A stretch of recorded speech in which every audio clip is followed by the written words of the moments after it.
Good morning, everyone. This is Patty at Cabin's Beaver Soaps and Essentials, and today I'm going to do a short video on infusing herbs. And this is dedicated to a beautiful young lady in South Kakalaki, South Carolina. Anyways, so I'm going to do this short video. She loves to grow herbs and things like that, and so this is why I'm going to dedicate it to her. I hope that everyone enjoys it and my crazy chatting all the time. So, put my eyeballs on. This one is going to be White Willow Bark, and I did a blog, and I'll put all that information on there, and that was back in 2014. So it was called The Benefits of White Willow Bark. And I got this white willow from Nature's Garden, and thank you, Debbie, for all the hard work that you have done for your company and for all of us soapers and whatnot. But she went to school learning about herbs, and anyways, I trust her. Everything that I've gotten from them has been very, very good and very informative education, and then plus the others.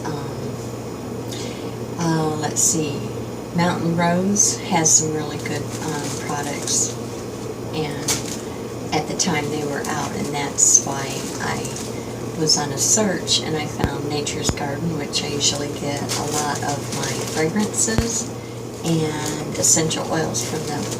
You've heard me talk about them before. Let's see, I'm scatterbrained my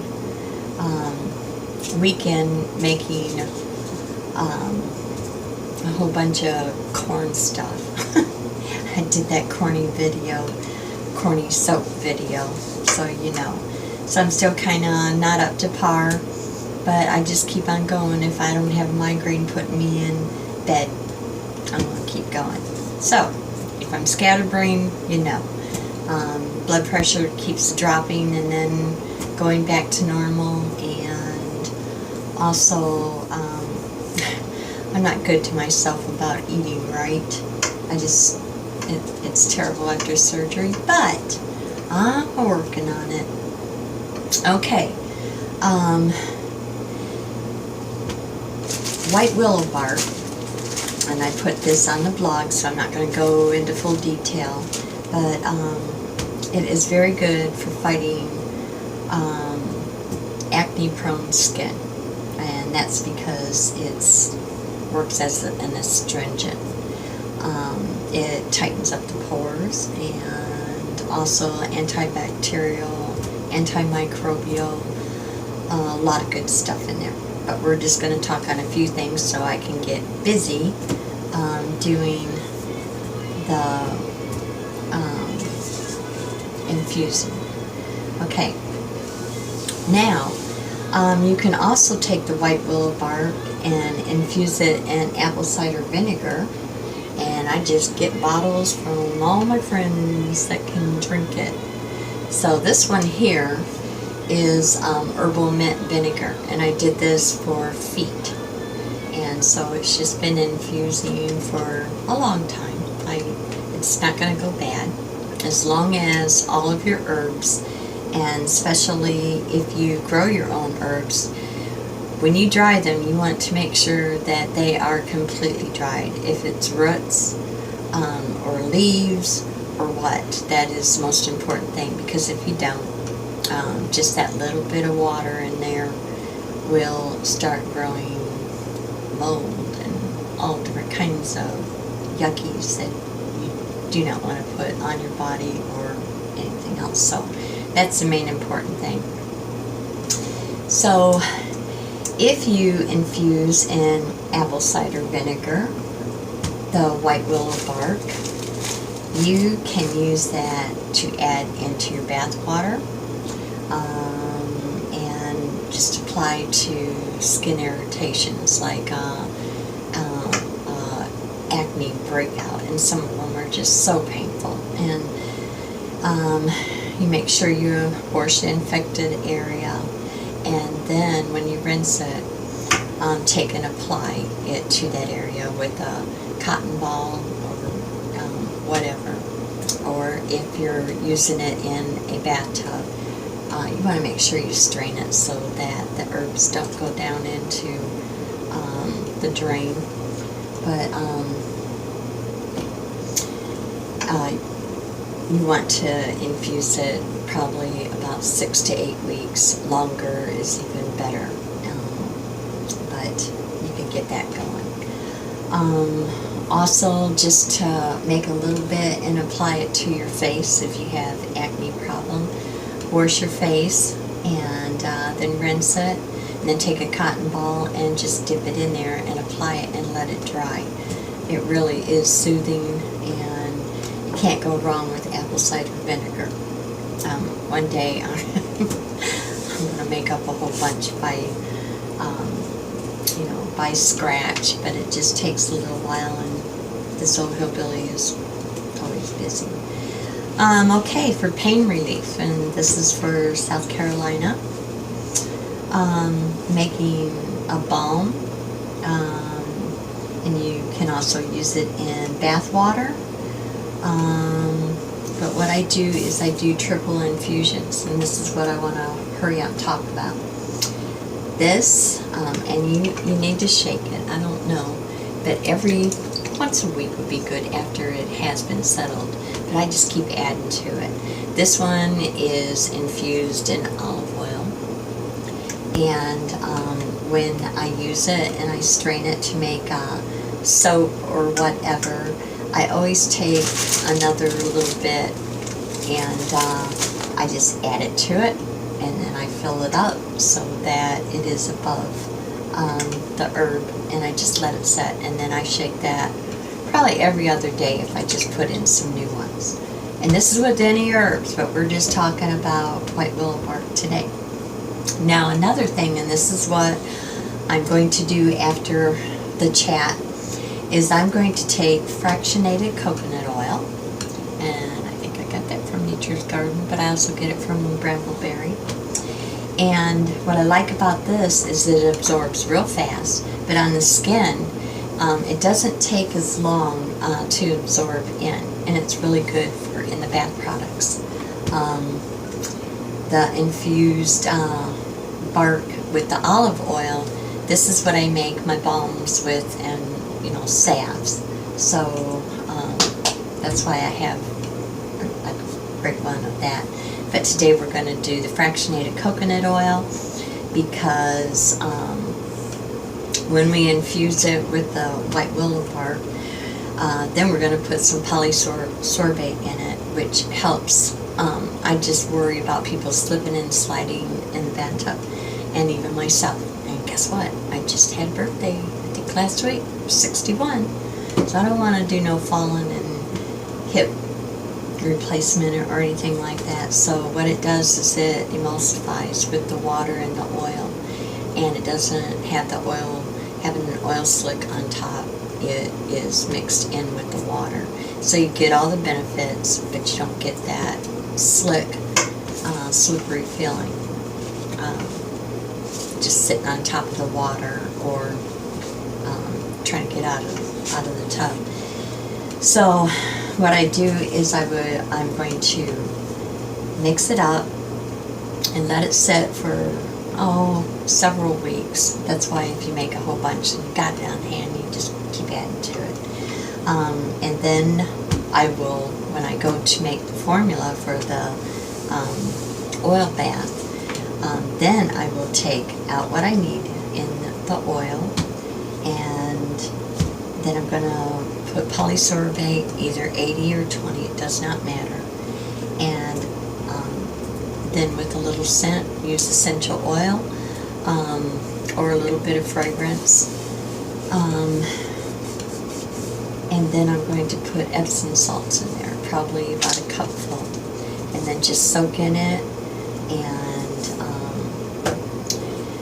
White willow bark is very well known for nature's pain relief, and yes, it would be topical. It's not ingesting. But if you are allergic to aspirin, bypass. Don't do that. When you put it topically, transdermal, which will be, because you apply it on the top of your skin, it will absorb into your skin instead of ingesting. And the wonderful thing, I can't say it enough about herbs, is that when you do transdermal, taking in any of the herbs or any kind of topical medicine or whatever, your body only absorbs what it needs and then cuts off. I know, it sounds strange, but that's what it does. And so you're not going to get an overdose of aspirin, which that's what they make aspirin out of, is the white willow bark. So even topical and transdermal, you're going to get some pain relief. It's not going to last for a very, very long time, but boy, when you get those times of need where you just can't take it anymore, this is really, really good to just soak in the tub. And adding a little bit of lavender if you're getting ready to go to bed, and the pain easing up, it will relax you enough to, get a good night's sleep. And especially if the doctor's got you on any kind of meds, it's not a replacement, but it's helping to relieve. So that's why we're going to make it. And I think that's all the blabbering I'm going to do. I'm going to hurry up and get this started, so I'll see you in a few. Okay, we're ready to start our infusion. I don't know if you can see it too well, but my husband gets after me. I have 4 or maybe 5, I don't know if I gave my son one, of the crock pots. This one happens to be older than my oldest son, which is in his, what would be in his 40s. And I got this at a secondhand store. Still works. I'm telling you what, if you find any of them, just grab them. Probably just for a couple dollars. I think I got this for $1.50, believe it or not. But inside it, this is one that doesn't come out. That came out later. But I got all different kinds of sizes of crock pots. I just took a very, very clean rag and I put that in the bottom. And then I'm going to fill it with some water on there. When I infuse, I put it on low. This one only has 2 settings. And here is my canning jar. And what I'm going to do is take, man, I'm scatterbrained. I'm going to take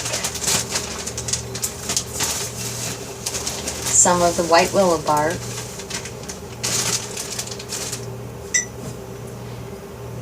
Let me get my little frame here.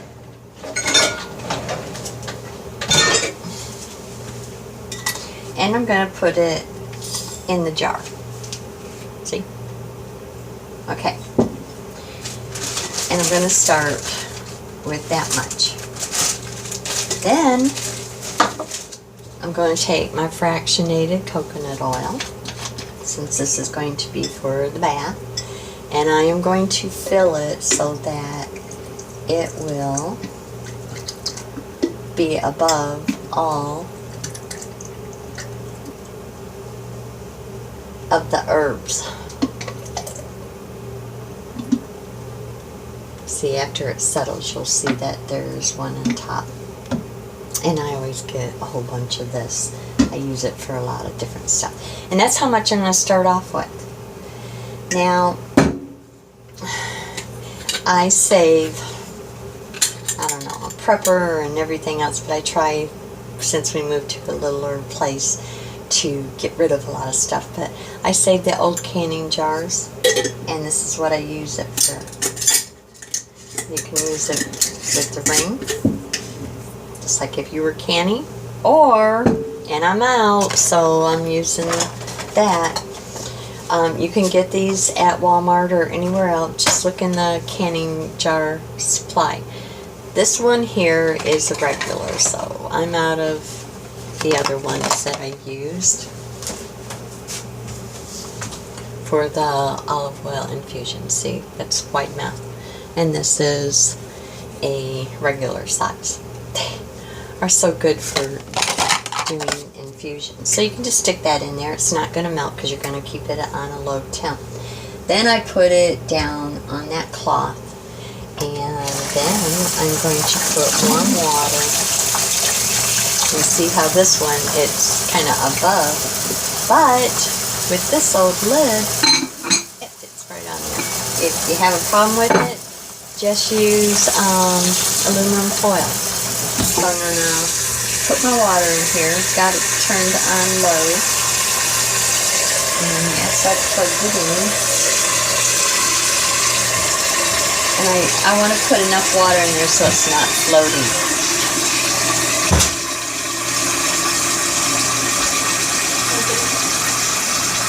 And that should be enough.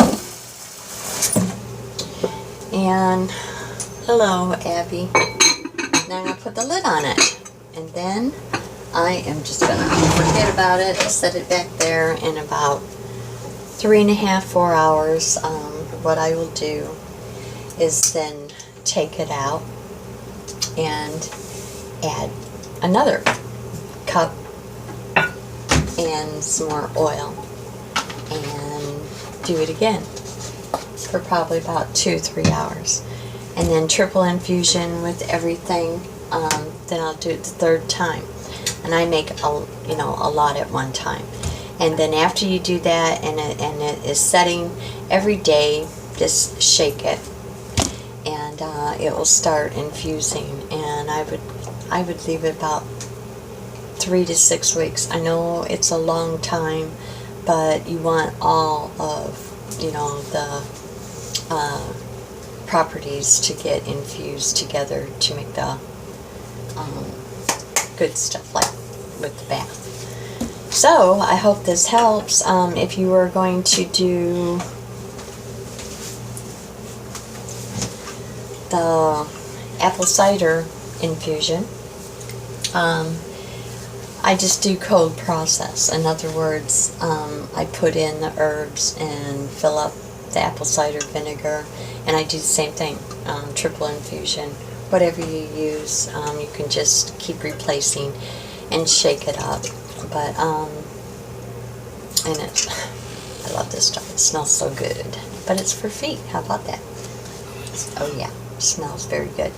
And also, it's the same process as if you were going to use vinegar on a vinegar salad. Yes, I do steal that. It's for my husband, but anyways. Okay, that's enough. I hope you enjoyed it, and if you have any questions or anything like that, just email me or leave a comment. And I will also put a little bit of information below in the information place below this video. What we talked about and where you can go, and if you really want to start studying about different herbs and things. I love doing research, and that's not people's blogs or things like that. You learn, but it should be able to trigger your mind to go and do research, and do research at university levels. My favorite one for herbs is the Maryland Medical Center. Very good. I can stay, and I have hours and hours just studying just things like that, and experiments, and then I really get into it about reading their papers and stuff like that. I'm just a nut. Yeah, I'm a hillbilly, but I love learning, and I hope you do too. So until then, may you have a blessed day or night if you're watching this, and I will see you in the next video. Can you say goodbye, Abby? She just Bye. came in. All right, bye-bye.